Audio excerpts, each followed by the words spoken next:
मुझे लगा कि उस लड़की के घर वालों ने कहीं उसे पकड़ तो नहीं लिया। यह सोचकर मैं बड़ी ही हड़बड़ी में किचन से बाहर आया तो मैंने देखा कि मेरे केबिन का दरवाजा खुला हुआ है और वह लड़की भी वहां पर नहीं है। केबिन के फर्श पर खून की कुछ छींटें पड़ी हैं।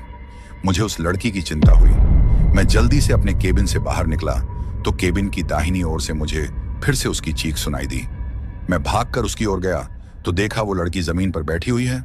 उसकी पीठ मेरी तरफ थी। वह रोते हुए अपने हाथ से कुल्हाड़ी लिए बेरहमी से किसी पर वार कर रही थी।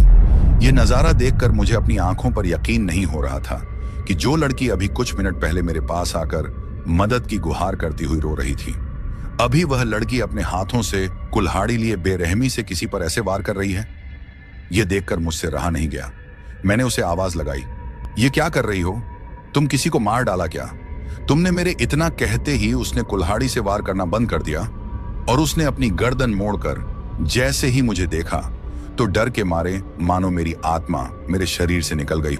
मुझे लगा कि अब वह वहां से चली गई है, इसलिए मैं थोड़ी आगे जाकर उस लाश को देखने गया ताकि पुलिस को की खबर दे पाऊं। लेकिन जब मैं उस लाश के पास पहुंचा तो उसे देख मानो मेरा कलेजा मेरे हाथ में आ गया।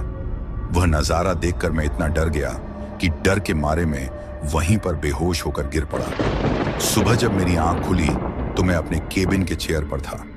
प्लेटफॉर्म से बहुत शोर सुनाई दे रहा था। मैंने बाहर निकलकर देखा तो प्लेटफॉर्म पर काफी सारे लोगों का जमावड़ा लगा हुआ था। प्लेटफॉर्म पर की लाश पड़ी थी, इसलिए मैं भी लोगों के बीच से जाकर उसे देखने गया तो डर के मारे मेरी आत्मा सिहर उठी, क्योंकि लोगों के बीच पड़ी वो लाश किसी और की नहीं बल्कि मेरी ही लाश थी।